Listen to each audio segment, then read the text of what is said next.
안녕하십니까.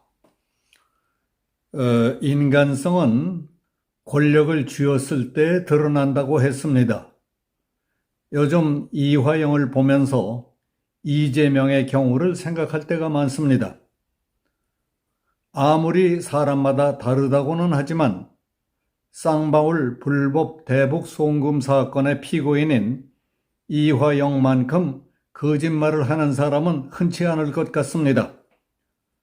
워낙 앞뒤 좌우도 없고 황당하게 짝이 없어서 비웃음거리가 되고 있습니다. 그의 말 한마디 한마디가 이재명 대표의 명줄에 직결되기 때문에 그를 방탄하기 위해서 그러는 것인 줄은 다들 짐작하고 있지만은 사람이 그럴 수는 없을 정도입니다. 수원지방검찰청에서 술자리를 마련해 자신을 회유하려 했다는 거짓말을 하는 피고인은 말할 때마다 날짜, 시간, 장소가 달라지고 술을 먹었다고 했다가 안 먹었다고 했다가 참석했던 사람이 갑이라고 했다가 을이라고 하는 등 오락가락 횡설수설해서 종잡을 수가 없습니다. 그럼에도 불구하고 그의 말에 대해 이재명은 무조건 그의 말을 100% 믿는다며 검찰이 거짓말을 하고 있다고 어거지로 주장을 펴고 있습니다.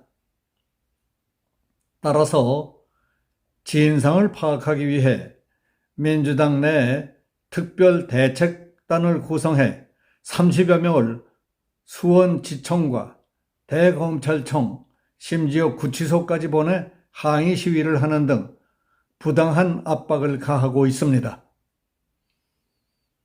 이에 대해 검찰은 민주당에서는 중대 부패 범죄로 재판 중인 피고인의 일방적 주장만을 아무 근거 없이 사실로 인정하고 수사팀을 마치 범죄자 취급을 했다고 지적했습니다.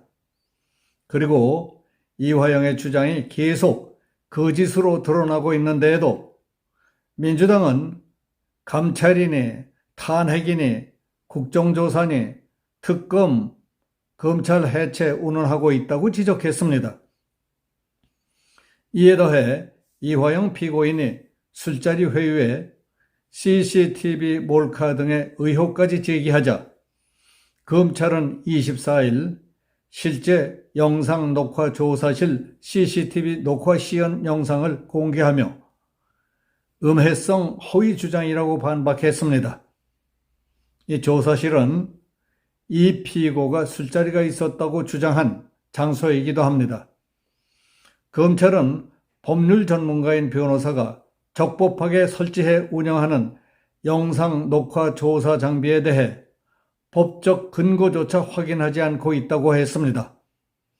이날 수원지검은 언론에 검사실 영상 녹화 조사실에서 촬영된 CCTV 녹화 영상 2개와 입장문을 함께 배포하고 김광민 변호사는 형사 사법 절차에 대해 아니면 말고식 허위 주장을 잇따라 내놓고 있다고 말했습니다.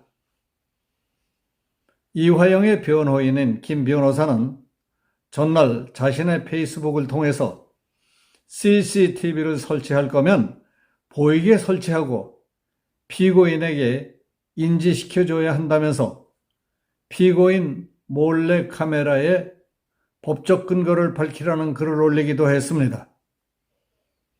이에 대해 검찰은 형사소송규칙 제134조 2에는 영상 녹화 조사는 조사가 행해지는 동안 조사실 전체를 확인할 수 있고 조사받는 진술자의 얼굴을 식별할 수 있어야 한다고 명백히 규정되어 있다며 법적 근거에 따라 설치된 CCTV라고 했습니다.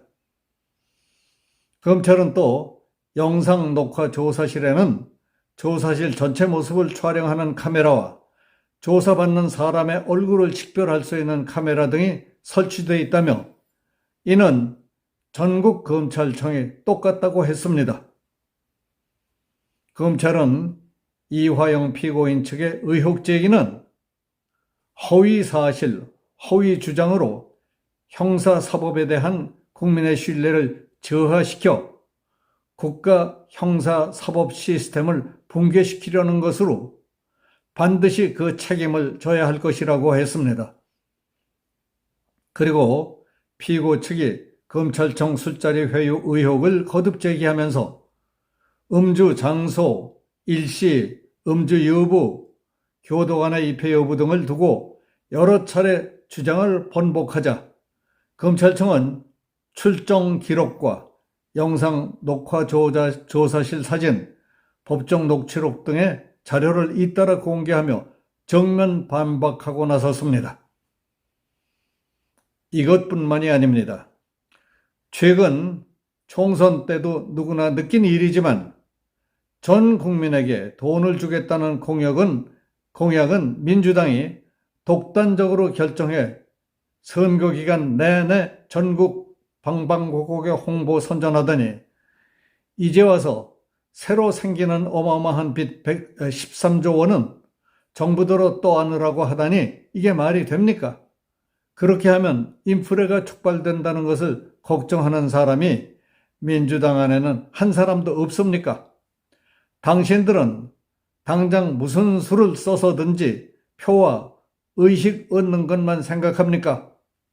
남미 국가들과 그리스에서 그러다가 망했다는 것을 몰라서 그러는 게 아니라는 것을 아시는 분들 많습니다. 오히려 잘 알기 때문에 그렇게 하는 것이라고 봅니다.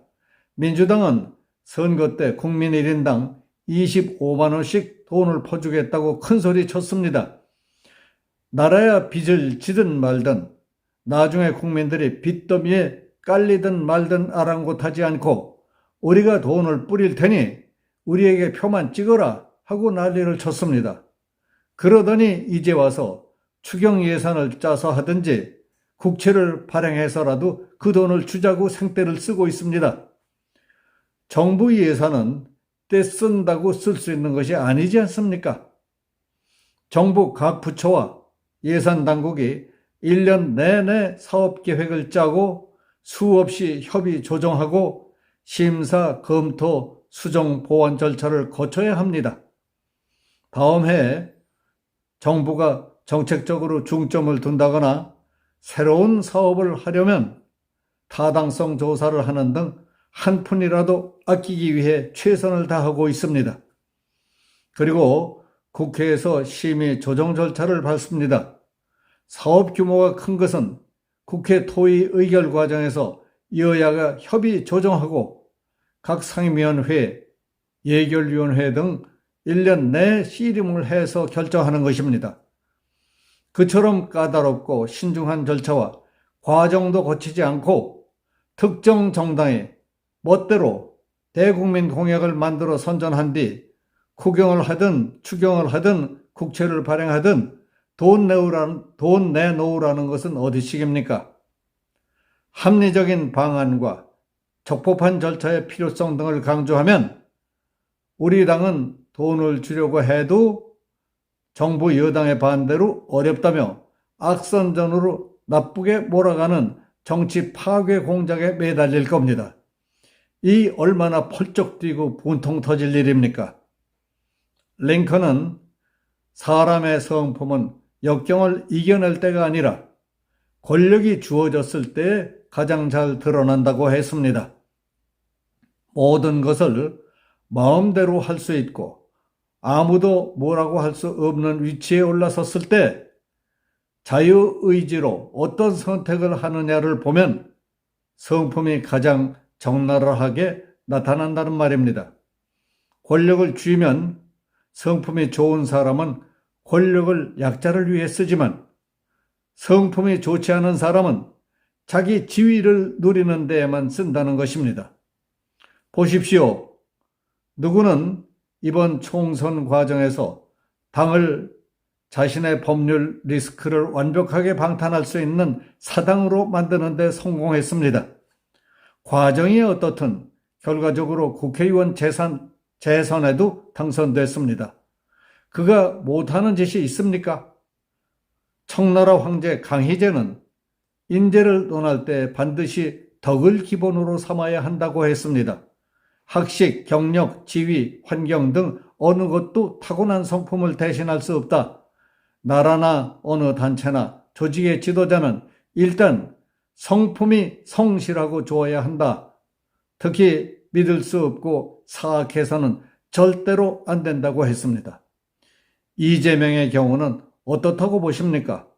누구에게나 믿음직스럽고 너그러운 사람입니까? 믿을 수 없고 사악한 부류라고 생각하십니까? 여기서 마치겠습니다. 감사합니다.